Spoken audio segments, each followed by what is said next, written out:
Subscribe कीजिए दोस्तों हमारे चैनल को। नोटिफिकेशन पाने के लिए बेल आइकन को प्रेस कीजिए। नमस्कार दोस्तों, कल अपने YouTube चैनल पर वर्ण परिचय के बारे में पढ़ा था। आज उसी क्रम को आगे बढ़ाते हुए संधि टॉपिक लेते हैं, जो कि परीक्षा की दृष्टि से एक महत्वपूर्ण टॉपिक है। संधि में आज अपन सामान्य परिचय पढ़ेंगे। सर्वप्रथम अपन संधि पद का पदच्छेद पढ़ते हैं और उसके बाद में देखेंगे कि संधि की परिभाषा क्या है, संधि किसे कहते हैं। तो पदच्छेद पे आते हैं। संधि का पदच्छेद होता है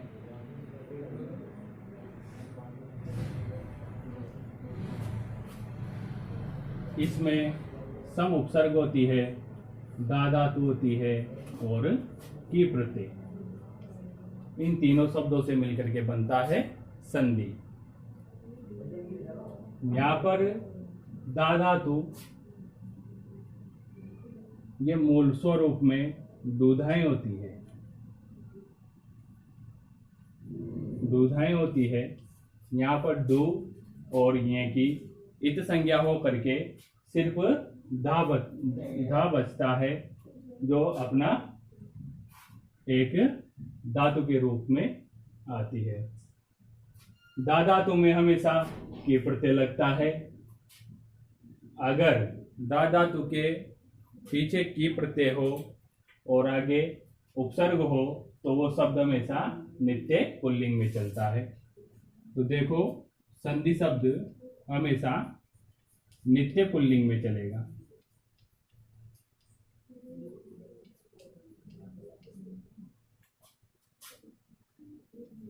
नित्य पुल्लिंग शब्द संधि शब्द होता है। इसके बाद में देखते हैं प्रकृति प्रत्यय के बाद में, इसे नोट कर लो।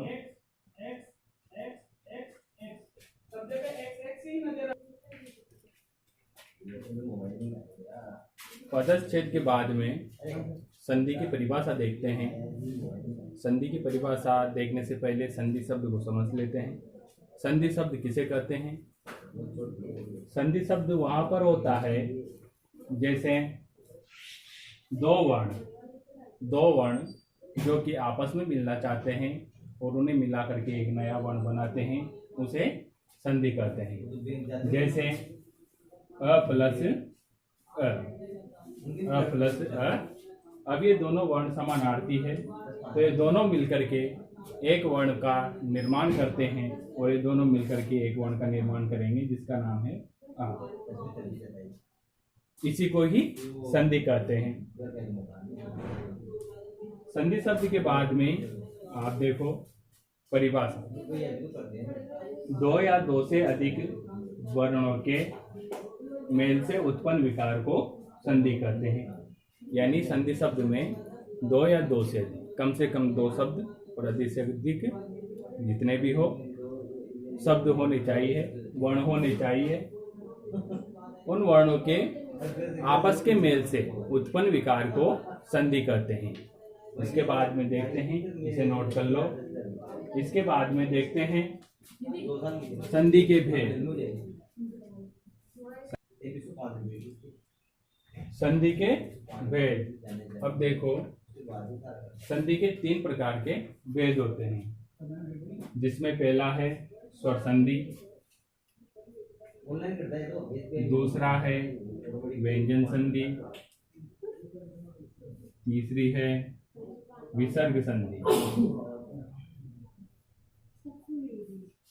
स्वर संधि को अच संधि भी बोलते हैं।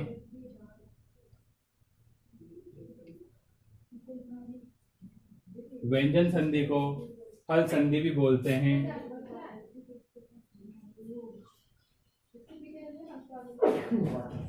और विसर्ग संधि अच, ये अच एक प्रत्याहार है जो कि पूरे संपूर्ण स्वरों का बोध कराता है। हल भी एक प्रत्याहार है जो कि पूरे व्यंजनों का बोध कराता है। इसीलिए स्वर संधि होने के कारण इसे अच संधि भी बोला जाता है। और यहाँ पर व्यंजनों का हल प्रत्याहार बोध करा रहा है, इसीलिए इसे भी हल संधि बोलते हैं।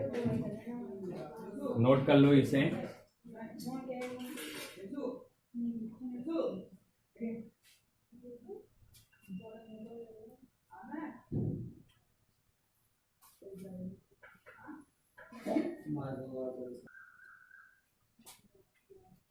यहाँ पर संधि के प्रकार, यहाँ पर संधि के प्रकारों का विस्तृत वर्णन करते हैं।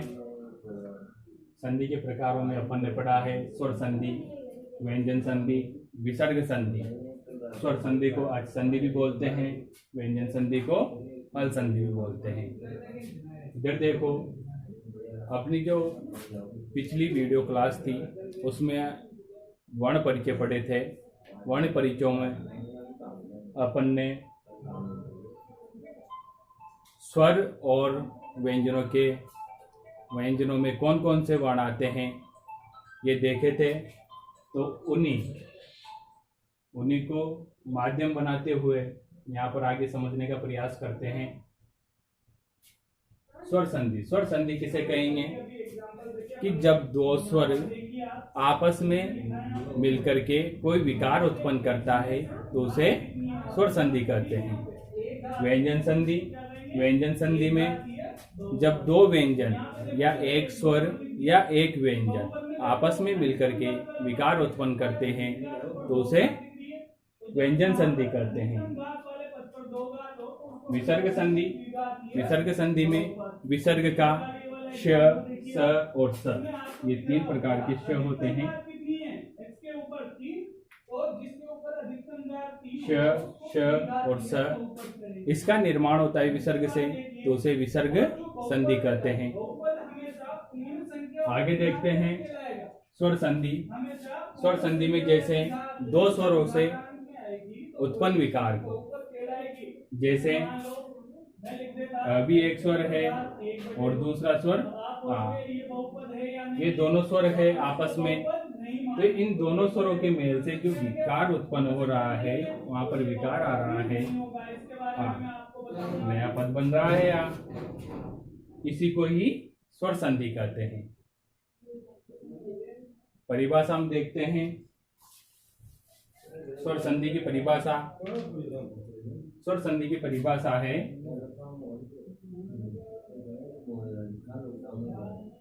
दो या दो से अधिक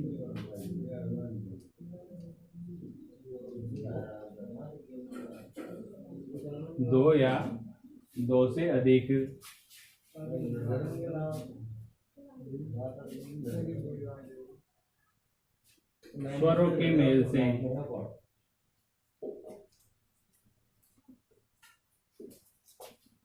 उत्पन्न विकार को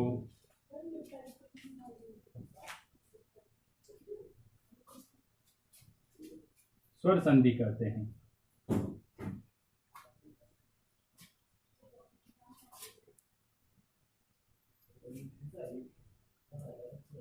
जैसे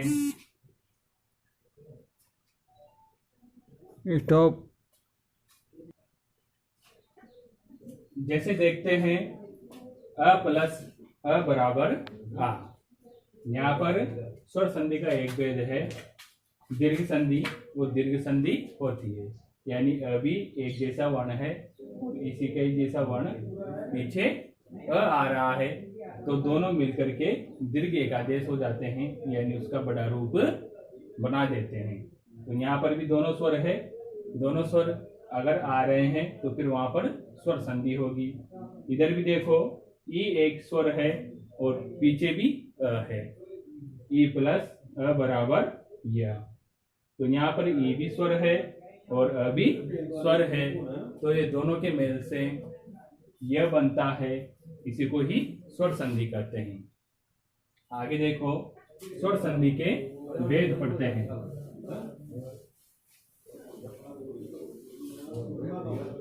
स्वर संधि के प्रकार, स्वर संधि को 5 प्रकारों में बांटा गया है। प्रकार कौन कौन से हैं ये देखते हैं।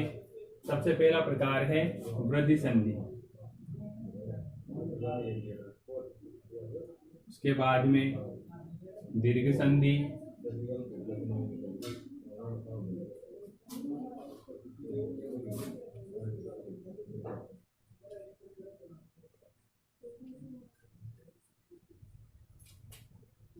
तीसरा प्रकार है यण संधि,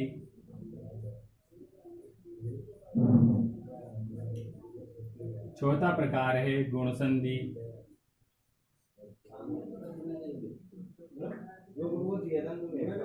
पांचवा प्रकार है अयाधि संधि।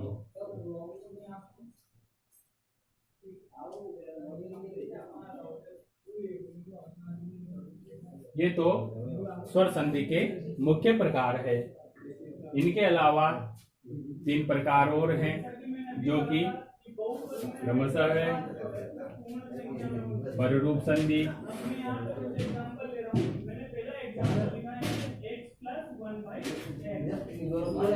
इसके बाद में है पूर्वरूप संधि,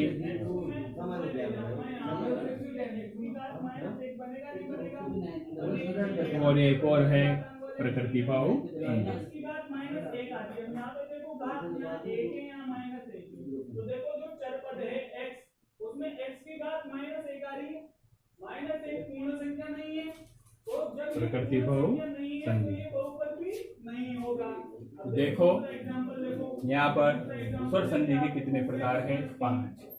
वृद्धि संधि, दीर्घ संधि, यण संधि, गुण संधि, अयाधि संधि, और इसके अलावा 3 प्रकार और पढ़ते हैं अपन संस्कृत में, पररूप संधि, पूर्वरूप संधि और प्रकृति भाव संधि। इसी प्रकार से यह कुल मिलाकर के 8 प्रकार के हो जाते हैं। ये स्वर संधि के प्रकार है, इसे नोट कर लो।